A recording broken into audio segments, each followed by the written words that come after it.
como particularmente de la licenciada Ángeles González Gamio, le agradecemos siempre su generosidad para con el Centro de Estudios de Historia de México, Fundación Carlos Slim.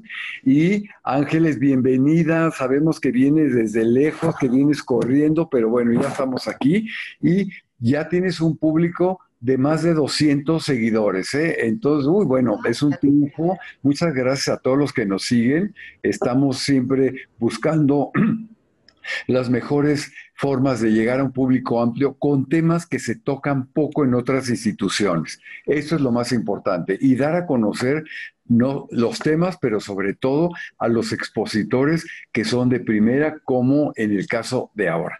Ángeles, bienvenida. Voy a leer un brevísimo resumen de tu amplio currículum para quien no te conozca y que te conozca porque pues eres la cronista de la Ciudad de México, acabas de sacar un libro precisamente sobre tus crónicas que se publicaron en La Jornada. Se puede conseguir en librerías, ¿verdad? Es la editorial Porrúa la que precisamente la llevó a cabo. Bueno, entonces, la licenciada Ángeles González Gamio, ¿Hacia allá o cómo?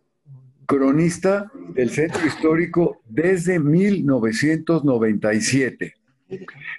Licenciada en Derecho por la Universidad Nacional Autónoma de México, realizó las series Tesoros y Secretos del Barrio Universitario para la televisión TV UNAM, por la que recibió el Premio Nacional de Periodismo en el 2013. Y también 65 programas de crónicas y relatos de México en el Canal 11.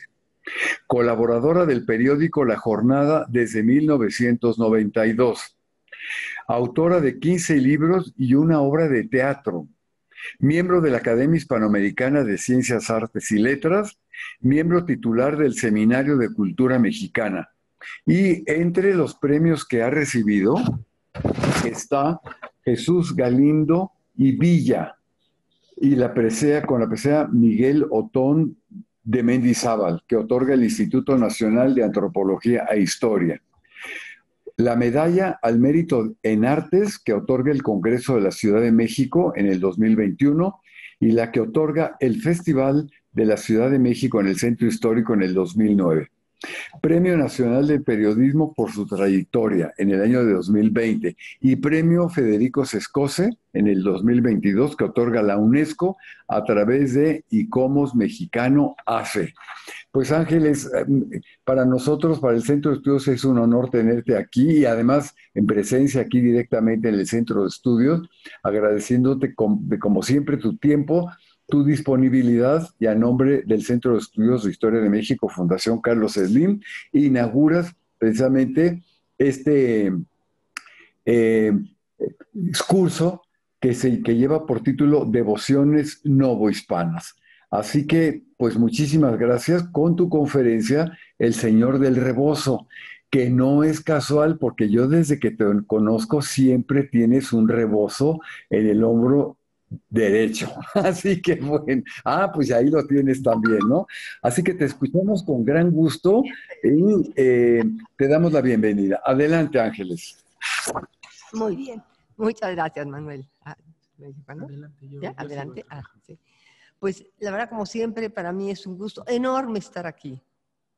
Bueno, comenzando por estar en ese recinto tan hermoso y siempre acompañada de personas verdaderamente, ¿no?, que se interesan tanto en los temas, gente cultas, interesadas, sensibles, para quienes es un placer platicar, como son pues todos los que están también aquí conectados en línea, que no los puedo ver en persona, pero bueno, los imagino.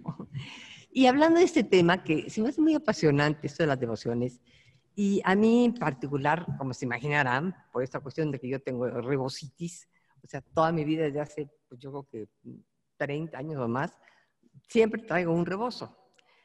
Primero porque les voy a confesar una cosa, soy muy friolenta.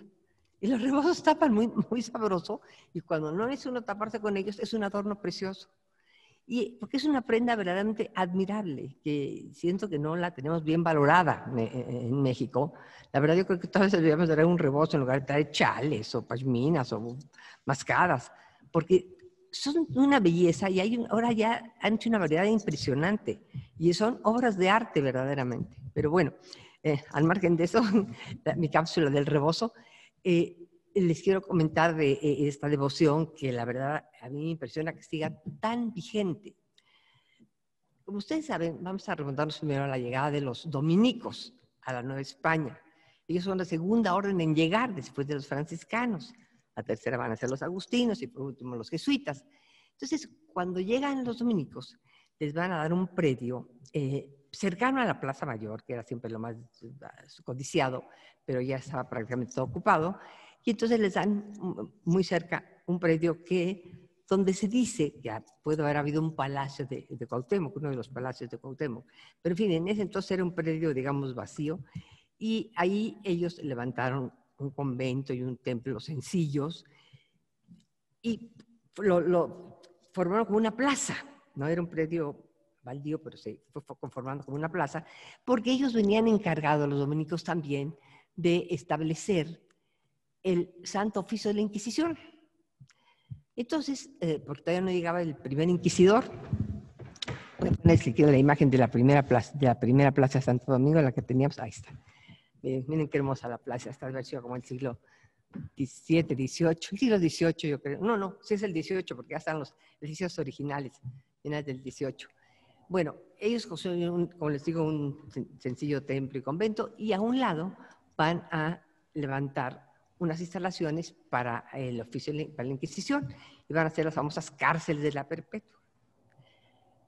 Y posteriormente se va a construir en el lado derecho un gran edificio, pero que entonces va a ser todavía muy sencillo, todavía no existe, que va a ser precisamente, miren, se lo voy a ver, esta cosita. ¿Ustedes pueden ver la lucecita roja? ¿Sí se ve? Con la que estoy señalando. Bueno, estoy señalando el edificio de la derecha, que va a ser el de la aduana. Enfrente se encuentran los famosos portales de los evangelistas. Es una construcción primorosa con sus portales, ¿no? De ese oficio tan socorrido y tan importante en el siglo XVIII, XIX, cuando la gente no sabía, casi la mayoría de la gente no sabía leer ni escribir, y que actualmente sigue vivo. Ahora primero eran con pluma de ave, después eran con maquinita de escribir, y ahora son con computadora y le hacen pues todas las mismas funciones que hacían antes y más, porque ya también son como imprentitas. Pero lo importante es que el precioso edificio que los alberga ahí sigue intacto. Y enfrente del Templo de Santo Domingo se encuentra unas casas barrocas muy bellas, donde estuvo la casa del primer cirujano, Pedro López, que hubo aquí en la Ciudad de México. Bueno, o sea que es una plaza llena de historia. Entonces ahí se instalan los dominicos y años más tarde pues se dan cuenta, ¿no? El arzobispo y todas las órdenes, que se requieren monjas para la educación de las niñas, ¿no? Hispanas, que pues, la educación religiosa no es fácil que se la proporcionen los religiosos hombres, y también para la educación, también monjas se van a dedicar a la educación de las niñas.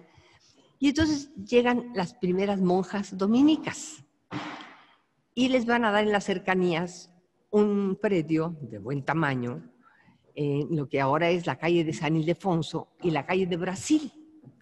Ahí van a levantar ellas su convento con su templo.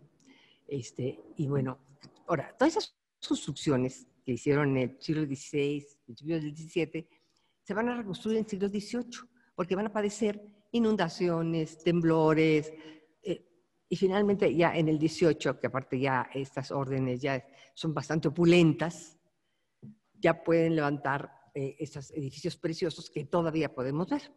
Bueno, pero entonces las monjas dominicas funcionan en su convento, donde, por cierto, les voy a comentar, estuvo presa varios años doña Josefa Ortiz de Domínguez, porque Josefa, que no sé si ustedes recordarán, cuando sucede el incidente, ¿no? De que se descubre la conspiración en Querétaro y que el marido la encierra para que no mande a avisar, pero ella desobedece y da sus zapatazos. Y fíjense, no nada más manda a avisar que se había descubierto la conspiración, sino ella le dice al alcaide, que es el que contesta su llamado de los zapatazos, porque vivía abajo de las casas reales en Querétaro, ella le dice: vaya usted y avise, busque al padre Hidalgo, al capitán Allende, a quien encuentre, y dígales que comiencen el movimiento como lo teníamos planeado, porque han descubierto la conspiración. pero todavía no saben de ellos. O sea, ella da la orden de que comience el movimiento insurgente, cosa que jamás ha reconocido. Nada más en los libros de texto la sacan como una señora así, dando taconazos, con un chonguito, con cara de amargosa. Oigan, estaba esperando su 14º hijo cuando pasó eso. Bueno, pero cuando ya finalmente, pues sí, se descubre que están involucrados ella y don Miguel, su marido, don Miguel Domínguez, y se los llevan presos, detenidos ahí al convento de Santa Clara, y a él al convento de la Cruz, ahí en Querétaro. Pero finalmente hay mucha presión de los queretanos, sobre todo de la República de los Indios, porque los liberan, porque la verdad los querían mucho y habían hecho muy buen papel, don Miguel como corregidor y hasta que era como un gobernador, digamos. Y finalmente los liberan, aparte ella estaba con su bebita recién nacida, una niñita, Camila, que le llamó la hija de la independencia, y pensaron, bueno, ya se va a calmar esta señora, ¿verdad? Amamantando a su chiquito y cuidando a los otros 13 que tenía. Pues fíjense que no fue así. Ella siguió apoyando a los insurgentes, mandando mensajes, mandando provisiones, consiguiendo fondos. Pues ella tenía un papel muy privilegiado, ¿no? Como esposa del corregidor. Y finalmente, pues llega la información con el virrey de que pues, parece que la esposa del corregidor sigue apoyando a los insurgentes. Entonces manda un espía, el famoso canónigo Beristain, un tipo miserable. Bueno, ese llega con el pretexto de que va a investigar qué personas del clero están involucradas con los insurgentes. Porque como recordemos, el alto clero obviamente no apoyaba el movimiento insurgente, pero el bajo clero sí, porque no era el que se da cuenta más de las condiciones que se vivían. Pero su misión realmente era espiar a la esposa del corregidor. Y le manda unas cartas al virrey, que por cierto están ahí en los archivos, que le dice, señor virrey, mire, lo que he descubierto es que la que es un verdaderamente agente peligrosísimo, audaz y descarado, es la esposa del corregidor. Es una verdadera Ana Bolena. Yo nunca he entendido por qué la considero una Ana Bolena, pero eso dijo. Entonces, no, esa mujer hay que hacer algo con ella porque de verdad es un peligro. Y el corregidor no la controla ni como marido ni como magistrado. O sea, también al pobre se van al pobre don Miguel entre las patas. Entonces, en vista de eso, la detienen y se la llevan presa a la Ciudad de México. Pero claro, no la podían meter en una prisión, ¿verdad? Entonces la ponen primero en el convento de Santa Teresa, que de monjas carmelitas muy severas, muy estrictas, es la orden más estricta eran las carmelitas descalzas, que fue también, fíjense, donde estuvo Sor Juana, que por cierto no aguantó y se enfermó de los rigores que había en ese convento y se salió, y hasta que después ya se fue a San Jerónimo. Bueno, lo mismo sucedió con doña Josefa, estuvo allí unos meses, porque aparte la tenían incomunicada, no se crean que estaba ahí en una situación de privilegio, y con su bebita, y bueno, hay una nana que medio le ayudaba, porque había que levantar a la chiquita. Y el hecho es que finalmente también se enfermó. Entonces don Miguel tuvo que venirse a México para tratar de que liberaran a doña Josefa, cosa que no logró. Lo que más consiguió fue que la cambiaran a otro convento que tuviera un régimen menos estricto, menos duro que las carmelitas. Y la pasaron entonces al convento de Santa Catarina de Siena, que era el convento de las monjas dominicas. Ahí yo creo que, dentro, claro, estaba presa y comunicada, pero yo creo que ahí no la pasaba tan mal, porque estas monjas dominicas eran las mujeres más inteligentes, más cultas, más preparadas, y yo creo que, en el fondo, yo creo que simpatizaban con el movimiento insurgente. Bueno, esa es una anécdota de lo que sucede en ese convento. Pero ese convento, el obispo, fíjense, un obispo que yo no conocía, a lo mejor que deben de conocer nuestros amigos que están muy metidos en estas devociones, un obispo Marcos, Fray Marcos Ramírez, les donó un Cristo en 1666, una imagen de Jesús Nazareno, ¿no? Tamaño natural, hermosísimo, un Cristo hermosísimo. Y bueno, lo adoraron, las monjitas le tenían gran devoción y sentían que las protegía y las cuidaba en su salud. Una vez hubo una epidemia de calentura maligna, no sé lo que sea eso, pero eso padecieron las monjitas y estaban malísimas todas las monjitas, y entonces pues pidieron la advocación del Cristo, lo llevaron a la sala de la enfermería donde estaban todas las monjitas enfermas, lo tuvieron ahí y las monjitas se curaron. Entonces, a partir de entonces ya verdaderamente, ¿no?, se volvieron ya adoradoras de su Cristo, que empezó a tener fama, el Cristo de que hacía milagros, ¿no?, con relación a la salud. Y bueno, eso no le gustó tanto al prior de Santo Domingo, porque dijo, no, esta imagen tan popular, pues debe estar aquí, en la parroquia de Santo Domingo, no en el templo de Santa Catalina de Siena, con las monjitas, la verdad. Entonces se lo llevó. Bueno, las monjitas quedaron desoladas. Y como a los 2 años, 3 años, resulta que después de haberle hecho 1000 peticiones al fray y decirle, no, ese no se va de aquí, resulta que surgió un venero, o sea, una especie de manantial en el medio del patio del convento de las monjitas, Santa Catalina de Siena, y se inundó. Y no había manera de detenerlo, de cerrarlo. Y entonces fueron a ver al prior y le dijeron, oiga, padre, ¿sabe qué? Es una emergencia tremenda. Por favor, préstenos, nada más préstenos para que, a nuestro Cristo, para que lo llevemos, a ver si nos ayuda a que se detenga el venero. Se lo llevaron y se detuvo el venero. Obviamente, ante ese argumento, las monjitas dijeron, no, pues, perdone, señor, pero no se lo podemos devolver porque se ve que él quiere estar aquí, porque vean nada más qué milagro ha venido a hacer. Entonces tuvo que resignar prior y que se quedara ahí con Santa Catalina de Siena, con las monjitas. Y bueno, entonces, como les digo, él era básicamente el protector de la salud, y cuando alguien estaba muy grave, se lo acercaban. Y finalmente, una monjita muy humilde, que llevaba ya muy mayor, que llevaba ya tiempo enferma, una mañana ella siempre se tapaba con un rebozo. En la noche, de partes de sus trazadas, se envolvía con un rebozo. Y una mañana llegaron y la encontraron muerta. Digo, lo cual era esperado porque ya la monjita estaba muy mal de salud. Pero ¿qué creen? La monjita no tenía el rebozo. Ay, dijeron, qué raro. Y a la hora que abrieron el templo para ir a la misa temprano en la mañana, resulta que el Cristo tenía en los hombros el rebozo de la monjita.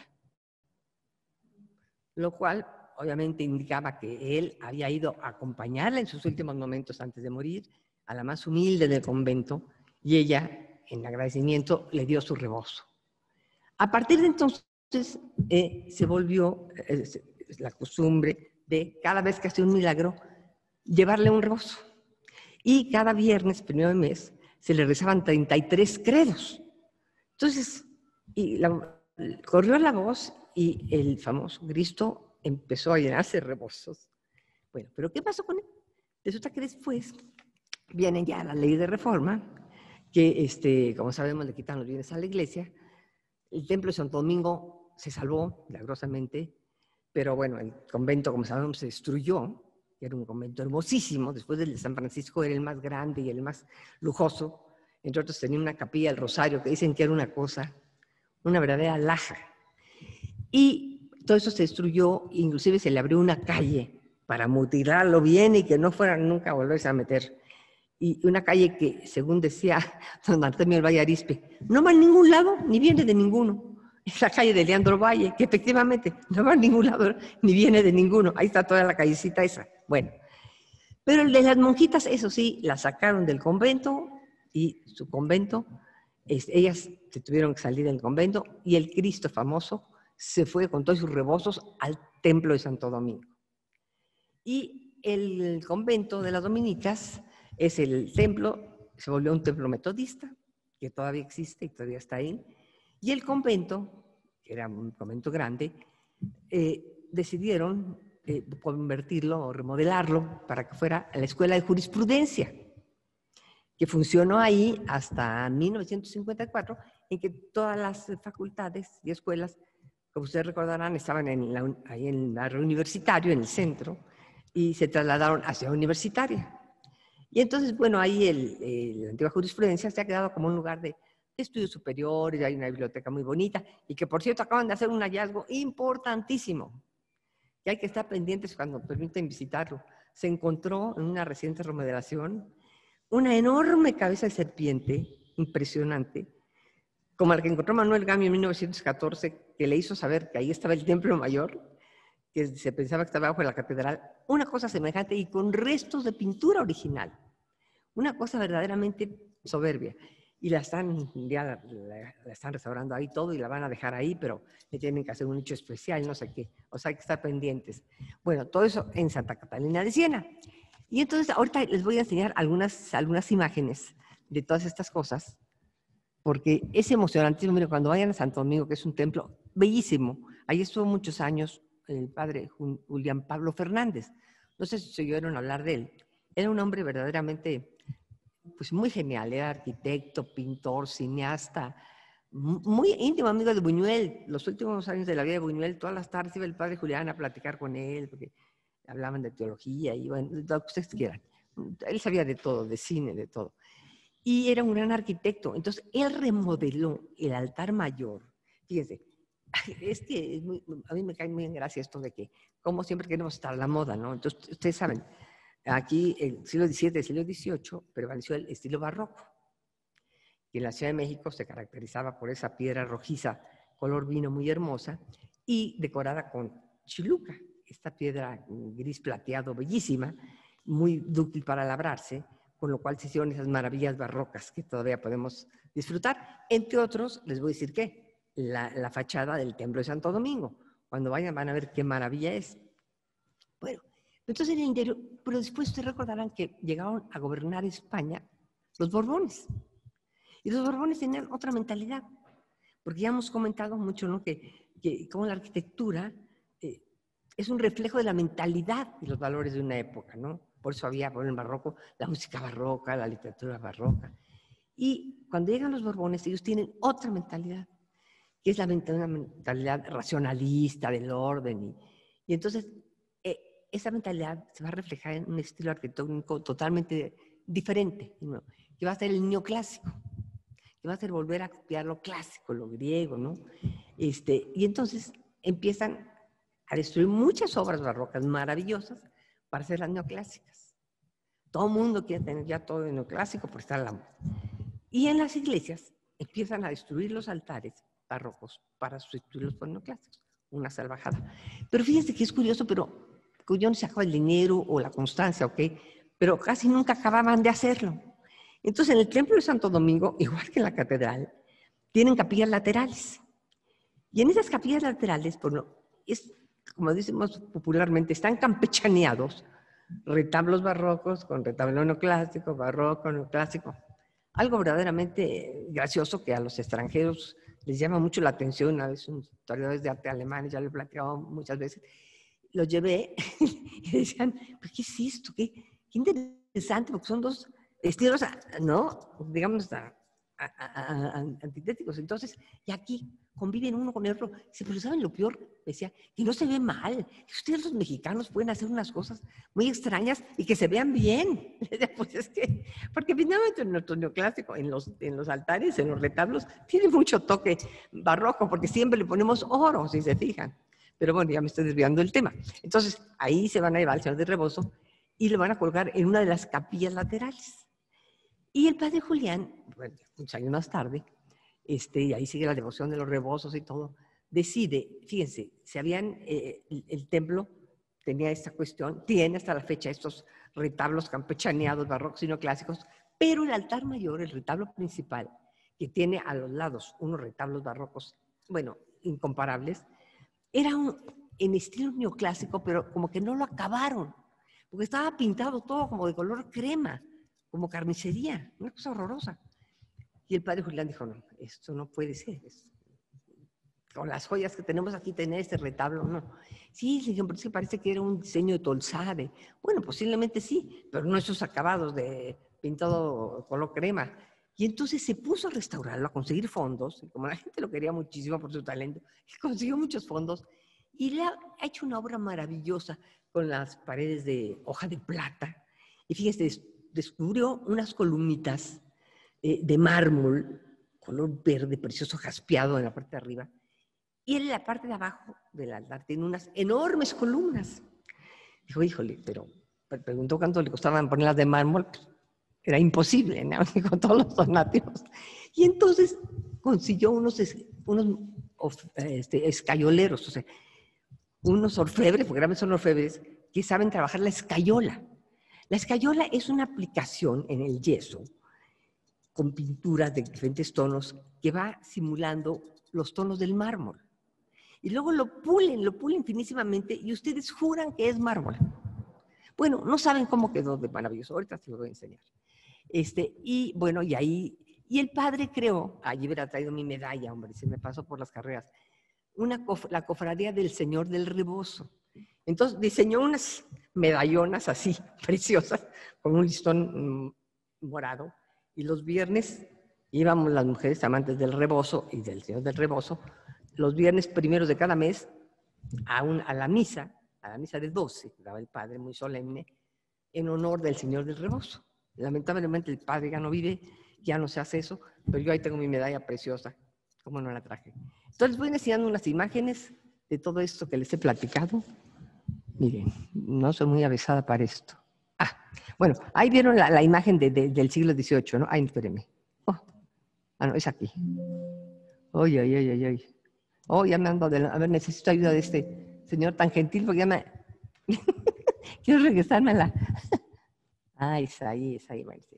Sí, porque ya vimos la anterior, ¿no? Y ahora, para seguirle aquí, ¿verdad? Sí. Ven, no, la tecnología y yo, eso sí, no somos nada amigos. Esa es la plaza actualmente. Muchas gracias. La plaza, vean qué bella. Esos arquitos de la izquierda se los hicieron ya en el siglo XX, porque ahí había quedado el hueco pelón y se veía lo que decía don Artemio de la calle, que no va a ningún lado ni viene de ninguno, está aquí atrásito. Bueno, a ver, vamos a seguirle. No. Miren el retablo. No sé si lo alcanzan a distinguir. ¿Ven? Abajo esas columnas color coral y al fondo lo que parece como blanco es plata, son hoja de plata. Entonces ya no desmerece con los retablos barrocos que tiene a los lados, que son una verdadera joya. Miren, ese es el queridísimo Señor del Rebozo. La escultura es una belleza, como pueden captar, es un Cristo del siglo XVII, posiblemente sea de caña. Pero ven todos los rebozos que hay ahí, bueno, y tienen en un cuarto lleno de rebozos. Porque imagínate, siglos llevándole rebozos. A ver, no, perdona. Esta es una monja dominica, miren qué hábito tan bonito tenían, qué elegantes. Ese retrato se considera una joya. Está en Querétaro, si no me equivoco. Luego. Miren, este es el antiguo convento, que está en la esquina, como ven, la esquina de Brasil, la esquina de... Este era el retablo que tenía unos retablos preciosos, barrocos, que todo eso obviamente se perdió cuando se hizo un templo metodista. Miren, este es actualmente. Esto todavía lo podemos ver, pero como les digo, es un templo metodista, que adentro desgraciadamente ya no conserva nada del antiguo templo de Catalina de Siena, pero aquí podemos ver qué hermoso es, qué hermoso era. Bueno, qué hermoso es todavía, ¿no? A pesar de que, obviamente, esto nunca se dejaba así. El testoste cuando se colocaba así, era para estar cubierto de aplanado. Nada más que ahora los arquitectos actuales lo dejan así, porque les parece para que sea la antigüedad, pero si lo vieran así, los que lo construyeron se volverían a morir, porque dirían, no, eso no es para que se vea, tiene que estar aplanado y pintado. Cuando es para que sea aparente, lo pulían muy bien, como lo tiene, por ejemplo, el Palacio Iturbide o el Palacio del Calimaya, ¿no? En la Ciudad de México. Esos lo tienen, si se fijan, muy bien cortadito, aplanadito el tesontle, porque era para lucirse, pero no así. A mí ya me gusta, ¿no? Pero lo que es, no era así. Bueno, vamos a seguirle. Esto, miren, esta es la Escuela de Jurisprudencia, que era el convento de Santa Clara. Y junto se conserva, muy simpático, un pasillito azul, que es muy bonito, la única parte original que se conservó, que ahora es algo oficinas de la Preparatoria Nacional, porque esto es de la UNAM, obviamente. Era la antigua Escuela de Jurisprudencia, que les digo que es donde ahora hay una biblioteca y hacen cursos y cosas culturales, y donde se encontró esa cabeza de serpiente impresionante que les comentaba yo. Ven cómo lo arreglaron un estilo así, medio ecléctico, ¿no? Pero con más tipo neoclásico. Bueno, aquí estudió mi papá, fíjense, seguramente los papás de muchos de ustedes que están viendo este programa, que son abogados, pues ahí tienen que haber estudiado porque ahí estudiaban todos. otra cosa que les quería comentar de esto, que era, sí, lo de junto está muy simpático también. Cuando vayan a ver esto, también las tomen junto en las oficinas de la preparatoria, porque ahí se conserva la secreta. La secreta eran los baños de las monjitas. Eso era muy simpático porque tenían sus, digamos, no su parte para hacer sus necesidades, unos agujeros, pero los tenían conectados directamente al drenaje que pasaba debajo. Bueno, a la tarjeta, entonces, directamente ahí no se andaban con Mire, vamos a ver otra. Ves, así las quieres enseñar esas fotos de Josefa, que miren, como les digo, fíjense, no sé cómo la pintan siempre, así como una cara como amargosilla. Yo digo que hay como si fuera una ciudad medio frigidona. Pero yo digo una cosa, yo tenía 14 hijos, pues, ¿no? Mira de joven, que era muy guapetona. Que ella estudió, ella es una mujer que siempre fue desde chiquita de un valor impresionante. Les voy a contar rápidamente una anécdota. Que, fíjense, ella fue hija de una señora mestiza y un español, que dicen que era de origen vasco, no sé, ¿verdad? Pero que abandonó a la madre con las hijas. Y entonces la madre murió cuando Josefa era bastante niña y la crió una hermana mayor, su hermana María. Pero cuando ya la hermana María se iba a casar, Josefa, que debe haber tenido como 16 años, dijo, yo no me voy a ir de arrimada. Y entonces, ¿qué creen que hizo? Escribió una carta con su puño y letra para ingresar al convento de al colegio de las Vizcaínas. Ese colegio que hicieron los vascos, maravillosamente, es una de las construcciones barrocas más bellas, no de México, del continente americano, se lo juro. Y continuó haciendo escuela, gracias a la visión que tuvieron los vascos de hacerle un patronato laico. Por eso nosotros pudieron quitar, cuando la ley de reforma y todo eso, que aparecieron colegios y escuelas de todo tipo, no, pero que trataron de pendárselo, pero dijeron, no, eso no es religioso, esto es laico, aunque tenga su capilla, es una capilla primorosa. De esto nos ha dado unas pláticas maravillosas y ojalá la vuelva a dar porque esa plática la pueden oír 20 veces nuestra querida compañera Ana Rita Valero de García Lascurain, miembro de esta Academia Hispanoamericana de Ciencias, Artes y Letras, y ella porque imagínense, es la custodia del archivo de las Vizcaínas, y allí está la carta, en ese archivo, que escribió en su puño y letra Josefa para que la dejaran ingresar. La saqué con ella en uno de los programas que hice para Canal 11, de Crónicas y Relatos de México. La mostramos ahí, me la mostró con guantes y toda la cosa, ¿no? Porque es una joya, imagínense. La mostramos en el programa ese, que todavía lo pueden ver en YouTube cuando quieran, donde aparecen las Vizcaínas. Entonces, bueno, pero fíjense ya el temple que tenía Josefa desde niña. Que ella dice, yo no me voy de arrimar con León, me voy aquí, y lo logra. Y ahí iba a conocer a don Miguel Domínguez, que era miembro del patronato. Y ya empieza otra historia, que eso sería otra conferencia. Pero bueno, les quería señalar esto porque a mí eso me emociona mucho, porque es importante conocer los antecedentes, ¿no?, de las personas, porque entonces se explica a uno mucho sus acciones. Ese ya la vimos. Oye, espérenme, ya me estoy... no. Ya. Miren el interior. Este patio es enorme. Vean qué belleza. Absolutamente, a veces lo alquilan para bodas y eso para conseguir fondos, porque se imaginan conservar este inmueble. Es gigantesco, tiene como 6 patios. Bueno, todos hermosos verdaderamente. Y lo tienen muy bien cuidado, muy bien conservado. Y es una escuela ahora mixta, pero es una escuela, digo, que no tendría los recursos para sostener esto con sus colegiaturas, si no fuera por los apoyos del patronato y por estos apoyos se consiguen, ¿no?, de vez en cuando. Tiene un museito muy lindo también, por cierto. Vale la pena que lo vayan a conocer cuando puedan, porque es una joya. Bueno, quise sacar a esta señora que está haciendo un rebozo. Como sabemos, los rebozos se tejen en que se llama telar de cintura. Hay de algodón, hay de seda, hay de articela, hay de muchos materiales. Pero fíjense nomás qué arte, porque eso, si ustedes tienen oportunidad una vez de ir a ver a un rebocero trabajando, ahora en Malinalco hay una muy famosa, Camelia, que puede uno visitar su taller. Es impresionante, porque uno desde cómo hacen los hilos, luego cómo montan los hilos en el telar de cintura, y de ahí van tejiendo con sus manitas maravillosas y van formando el rebozo. Y luego quedan los hilos colgando hasta abajo, y otra persona, un especialista, los va a tejer para hacer esos encajes que son los rapacejos. Miren, este es el rapacejo. Esto de arriba se llama el manto. Ese es de un solo color, porque traía yo mucho color y dije, ya, no hay que meter tanto color. Entonces traje este que es un liso, pero miren, alcanzan a ver el rapacejo, qué belleza.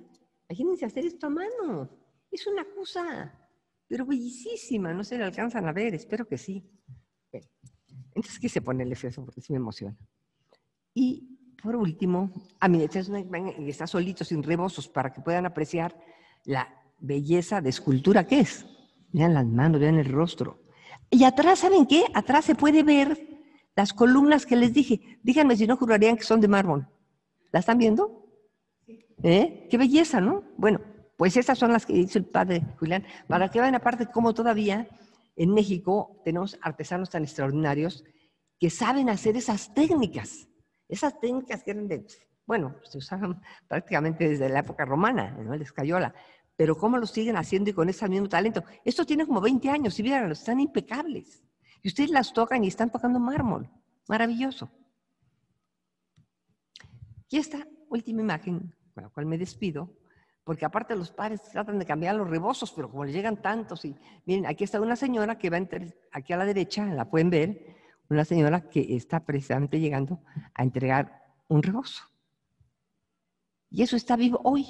Es lo maravilloso que estas devociones no son cosas del pasado, son cosas que siguen vivas, están presentes. Y eso es algo, creo que maravilloso que tenemos en México, ¿no? Que las devociones están vivas. Pues muchas gracias, con esto termino, y vayan a ver al Señor del Rebozo. Pues muchísimas gracias, maestro, porque nos invitas precisamente a ir a conocer directamente el Señor del Rebozo, que me decía el sacristán que los tienen que ir guardando de la cantidad que llega, porque cuando se concede el milagro, pues obviamente la forma de dar las gracias es mediante un rebozo, y rebozos que deben de ser muy costosos y muy bien hechos. Así que, pues, ojalá que después de esta conferencia ustedes puedan ir a la Plaza de Santo Domingo y ver el Señor del Rebozo, porque de verdad es algo fuera de serie y una devoción muy, muy presente en nuestros días, como hay otras de las cuales hablaremos durante este curso.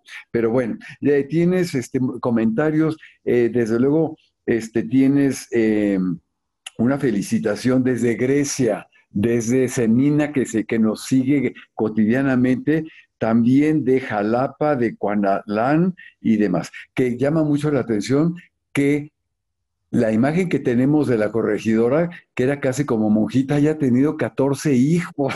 Bueno, verdaderamente es increíble, ¿no? Increíble. Y luego el encierro que tuvo en el convento también, que fue pues como una especie de castigo también, ¿no? Por ahí hay más comentarios. Saludos de San Miguel de Allende, de José Luis Ochil, saludos. Vane Moreno, muchas gracias por su conferencia, excelente exposición. De Ismael, perdón, Misael. Ana Ortiz, que nos sigue también siempre, Esperanza, José Rubén Romero, muchas gracias, querida Ángeles, espléndida exposición. Dice, ¿tendrá foto de su medalla? Emma García dice, ¿tendrá foto de su medalla? No sé a qué se refiera, si hay medallas. ¿Será la de la cofradía del Señor del Rebozo? Ah, es posible, claro. Sí, no, sí, sí. Otro día, aunque sea otra plática de otra gente, le voy a pedir que le enseñe. Sí, fíjate que sí, porque estaría muy, muy interesante, ¿verdad? Dice Tete de San Luis Potosí, sí, dice, estoy en San Luis Potosí, Santa María del Río, es mundialmente famoso por la calidad de sus rebozos. Elena Sures dice, ¿tiene oraciones o novenas el Señor del Rebozo? ¿Qué día es su fiesta? No, no, fíjate que eso sí no lo sé. No sé Bueno, cuántas fiestas. Yo iba a esas yo no donde sé. el padre Julián, pero no sé. No recuerdo. Sí lo debe haber sabido, pero no lo recuerdo porque ya hace como 10, 15 años se murió el padre Julián, como 10 años yo creo. Y a partir de eso, pues, porque eso se acabó todo eso y no conservé la fe. ¿Sabes qué, Ángeles? Yo me acuerdo que es decir, donde está el Señor del Rebozo, está una oración que se recita cuando uno lo va a visitar, ¿no? No sé si a eso se refiere o... Yo creo que sí. Ahí está, sí. ¿verdad? Mira, le hubiera sacado una foto y le hubiera traído. Sí. Ah, dice Elena, no vi a la señora que va a entregar el rebozo. No, yo tampoco la vi. Sí, es cierto, ¿eh? ¿Eh? Bueno, Libertad, dice una pequeña corrección. El rebozo no tiene rapacejos, tiene puntas, dice, ¿eh? Bueno, cada quien lo llama. Interesante dato, ¿verdad? Sí, Ujú. a ver si ella sabe bien, porque he oído que le dicen rapacejo o puntas. No Ajá, de sé, las las dos dos formas. cosas son válidas o una no está bien, no lo sé. Yo siempre he oído que las gentes que manejan el tema del rebozo, los rebozos le dicen la punta, sí, efectivamente. Pero ya, si tú vas por a la tienda del Museo Arte Popular, te dicen, mire qué bello Ya, rapacejo. es lo que Entonces, pues, sé, sí. María Ramírez dice, la fiesta, ya se me fue. La fiesta, sí, la fiesta del Señor del Rebozo es el primer viernes de marzo. mm, Ujú. Pero dice John muchas Temple, gracias. parece ser que su fiesta es el 6 de marzo. Y alguien pregunta que si de casualidad sabe si sale en procesión. No, que yo sepa, no, ¿eh? Sí. Jorge de la Vega dice, como anotación, la fiesta del Señor del Rebozo es el primer viernes de marzo. ¿Sí? Otro más dice, el primer viernes de marzo es el Señor del Redojo. Y luego Libertad dice, el rapacejo es cuando no se ha impuntado el rebozo. Bueno, ya son pequeñas, sí. Eh, Dice Juan Carlos Briones, el Señor del Rebozo es un Jesús Nazareno. Muchos saludos. Otro más dice, Laura Castro dice, es el primer viernes de marzo. José Rubén dice, Rapacejo es correcto. Bueno, sí. Aldo García dice, maestra, ¿el ser parte de la cofradía daba algún tipo de beneficio con respecto a la imagen? Es decir, el ser parte daba derecho de cambiar de vestido de la escultura, por ejemplo. Ujú. Bueno, No lo sé. Yo sé que las monjas dominicas lo siguen cuidando, que son las que lo visten y lo cambian. Y bueno, que ya, tiene un gran vestuario. Y sé que todavía las dominicas son las que lo cuidan. sí. Libertad dice, en Tenancingo también tenemos el Señor del Rebozo. Ah, mira, Ah, pues curioso. ¿y también le dan rebozos? Pues no sé, ahí va la pregunta, a ver si nos las pueden contestar. Alejandro Alvarado dice, la festividad del Señor del Rebozo se celebra el primer viernes de marzo. Se celebra con peregrinaciones de Rebozos, Toluca y de Ciudad de México. ¡Ah, qué bonito! Mira, qué buen dato, ¿eh? Ángel Rafael Martínez dice, con Cristo del Gran Poder en Madrid también es el primer viernes de marzo. Bueno, muchas felicitaciones. Circe dice, en Tenancingo, Estado de México, tenemos una réplica de esta imagen del Señor del Rebozo. El maestro Evaristo Borboa la mandó a hacer en 1985 con otros artesanos del Rebozo. Aquí en Tenancingo sí le hacemos su procesión el tercero o quinto viernes de Cuaresma. ¿Eh? ¡Ay, qué Bueno, bonito! Voy a pues ir un día. interesantes anotaciones.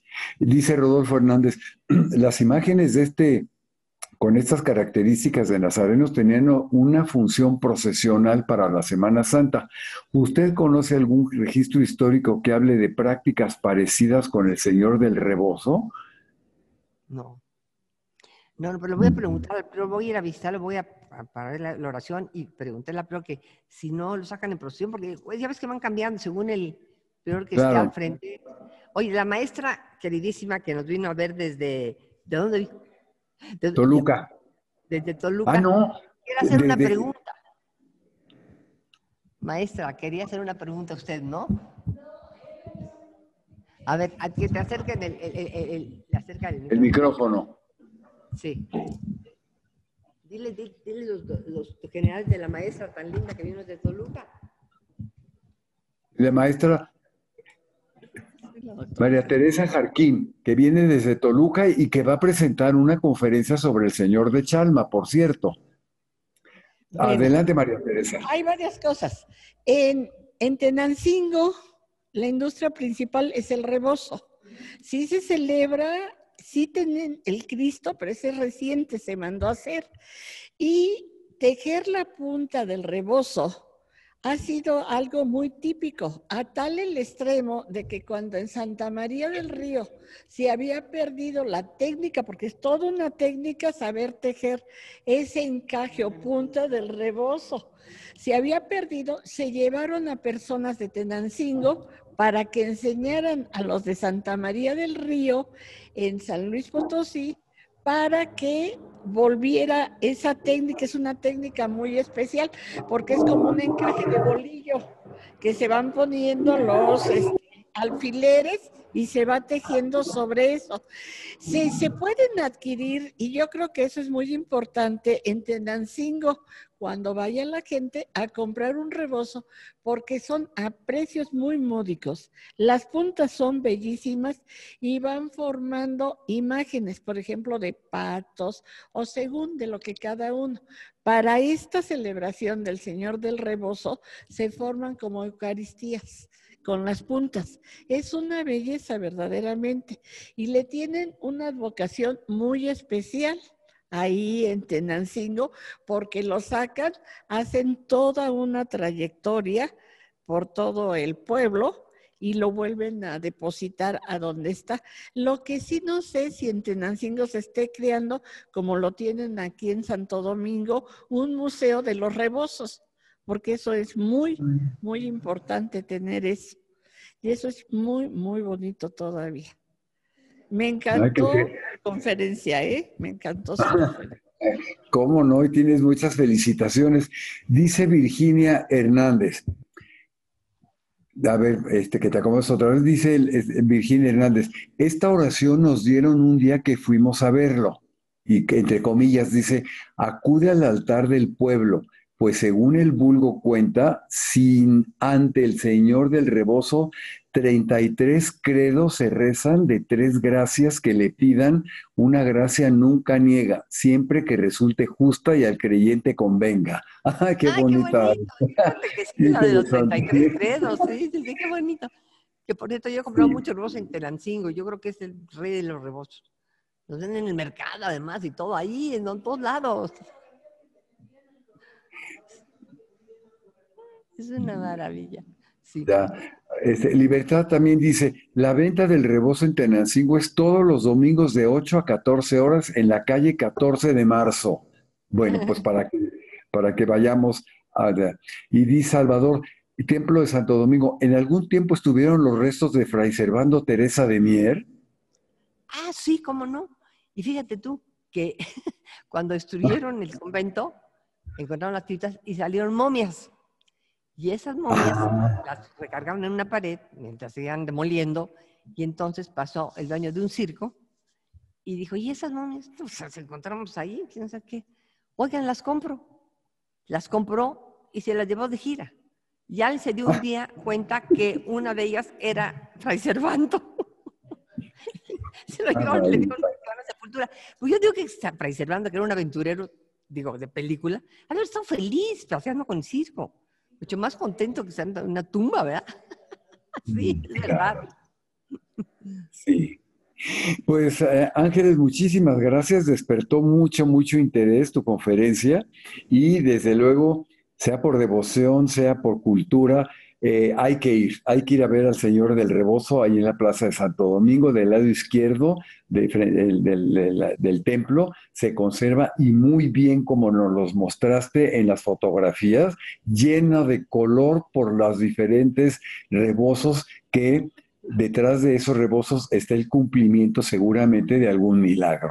Así que bueno, pues empezamos de verdad este ciclo con gran gusto, con gran interés por parte del público y yo creo que vamos a seguir aprendiendo muchísimo y sobre todo rescatar nuestras tradiciones. Y el centro histórico, como alguien comentó por ahí, necesita ahorita del apoyo de la sociedad porque qué degradado está en algunos lugares. Y yo digo, eso es increíble, siendo el centro histórico más importante de América. Es un lujo que tengamos ese centro histórico y que desgraciadamente no se le ha dado el cuidado que se debe. Y muchos tenemos que entrar directamente para que sea la sociedad en la que recupere su centro histórico.